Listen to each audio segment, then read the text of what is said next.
back to my YouTube channel. I'm so happy you decided to join with me again. I have something special for you. Now, I understand that basketball is currently canceled right now, but lucky for you, Fall Hamilton Elementary is having its tournament of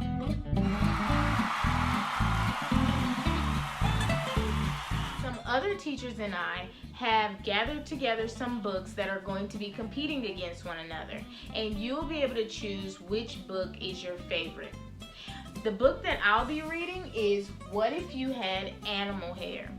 This book inspires you to think about what it would be like if we had animal hair. Say for instance you had zebra fur. What would that be like? If you had reindeer's hair, it could help you stay afloat. We're going to learn about a bunch of different animals and learn some really cool facts. And we're going to think to ourselves, man, what would it be like if I had that hair? Come and join with me as I read. What If You Had Animal Hair? Written by Sandra Markle, illustrated by Howard McWilliam.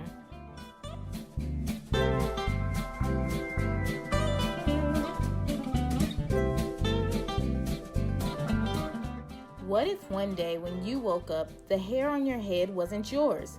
What if overnight, a wild animal's hair grew in instead?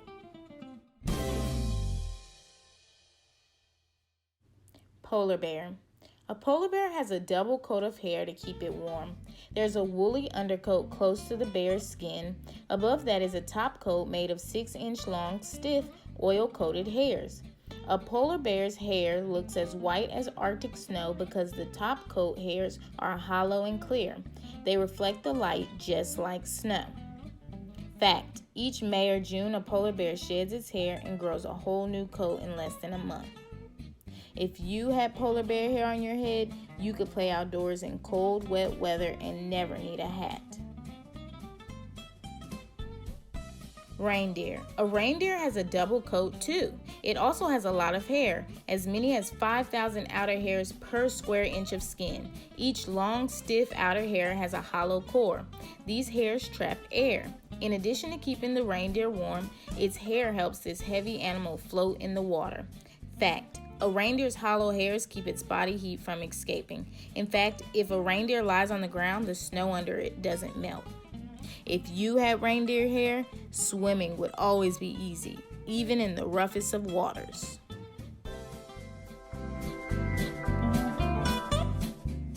Musk Ox. A musk ox has the longest hair of any wild animal. Some hairs are as long as 2 feet. Its shaggy coat hangs down to its hooves. This coat is also double thick and so tough it acts like a suit of armor. Fact: each spring, a musk ox sheds its woolly undercoat, as much as 7 pounds of hair.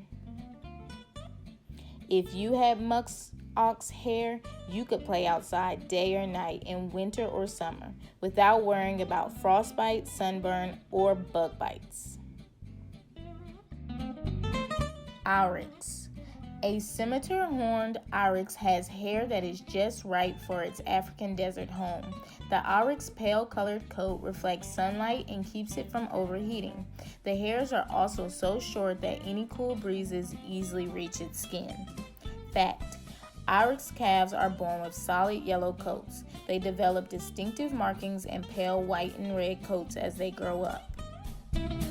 If you had scimitar horned oryx hair, you'd never need a comb or a brush. Even if you rolled on the ground, your hair would be too short to tangle or collect dirt. Lion.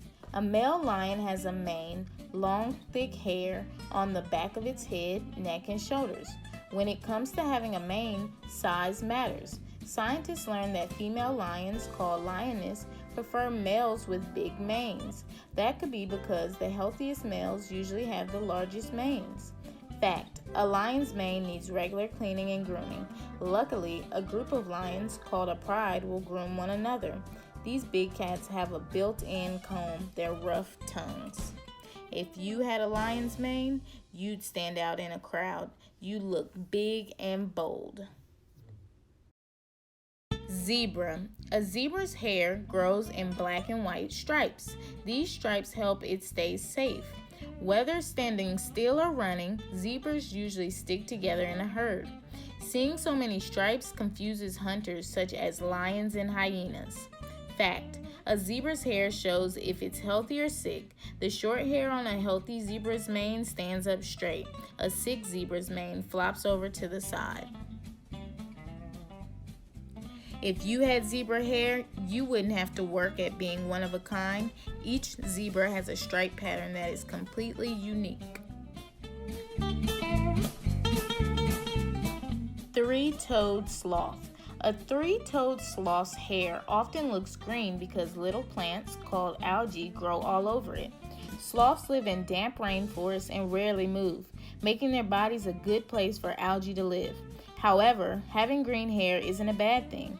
Green hair helps sloths blend into their homes in the treetops and hide from predators such as jaguars and harpy eagles. Three-toed sloths spend most of their lives upside down, so their hair grows differently than other hairy animals. When a three-toed sloth hangs upside down, its hair falls over its body, so even upside down, the sloth's hair keeps its skin dry when it rains. If you had three-toed sloth hair, you'd never be alone. Because of all the algae, your hair would be home to many different kinds of harmless insects. Arctic fox. An Arctic fox hair is snow white in winter. Each hair is also fat, helping make its coat thick and warm.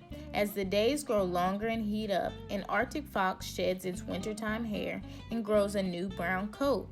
Now each hair is skinny, helping make its coat thin and keeping the fox from overheating. Besides staying comfortable, changing its coat keeps an Arctic fox perfectly colored to sneak up on prey such as lemmings and voles. Fact: when getting ready for winter, Arctic foxes also grow long hair between their toes and on the soles of their feet. Their furry feet help them run on ice without slipping. If you had Arctic fox hair, you'd never get tired of your hair color because it would change with the seasons.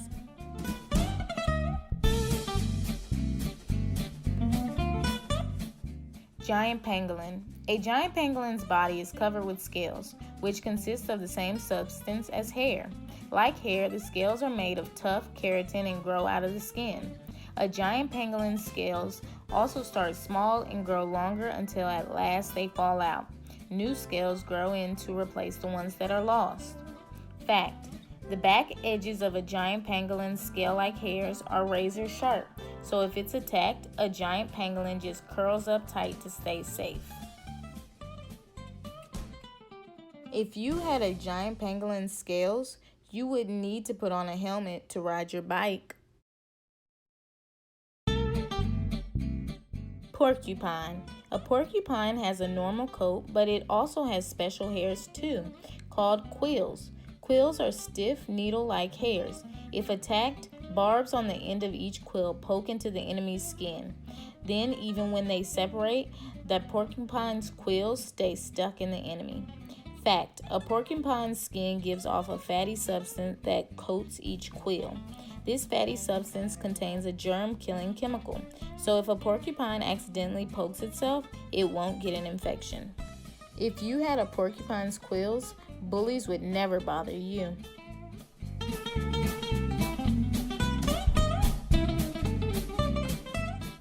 Starnosed Mole. A star-nosed mole's hair, unlike most animal hair, can lie flat in any direction. Pushed forward, sideways, or straight back, its hair will never stick up. It will always lie flat against its body. This lets a star-nosed mole slip easily through its underground tunnels, whether it's going forward or backing up. Fact: a star-nosed mole has comb-like claws to spread oil through its hair. That makes its coat waterproof. That's important since it lives in damp tunnels. If you had star-nosed mole hair, your hair would stay put whatever direction you comb it. Wild animal hair could be cool for a while, but you don't use your hair to stay afloat or confuse predators. You don't need your hair to change with the seasons, be a helmet, or lie flat in every direction.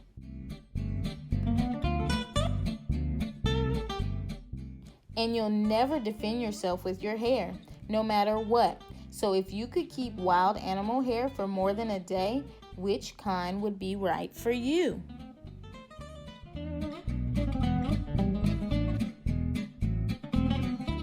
Luckily, you don't have to choose. The hair that grows on top of your head may look wild from time to time, but it will always be people hair. It will be what you need to protect your head from heat, chills, and bumps, and make you look your best when it's clean and brushed.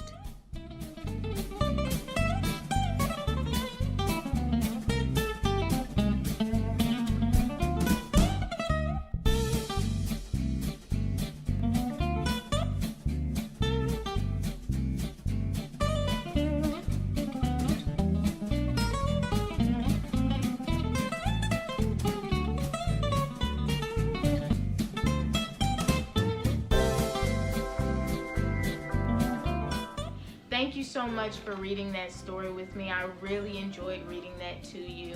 I hope you learned some awesome facts about animals. Don't forget to go ahead on and go to Fall Hamilton's Facebook page or Fall Hamilton's Twitter, and I'll try to include a link in here, and go on there and vote if you enjoyed this book, and make sure to watch all the other stories as well. Don't forget, in the corner there's a little circle with the E in it. Go ahead and hit that button so that you can subscribe to my videos and you can see a lot more books read to you. Thank you so much.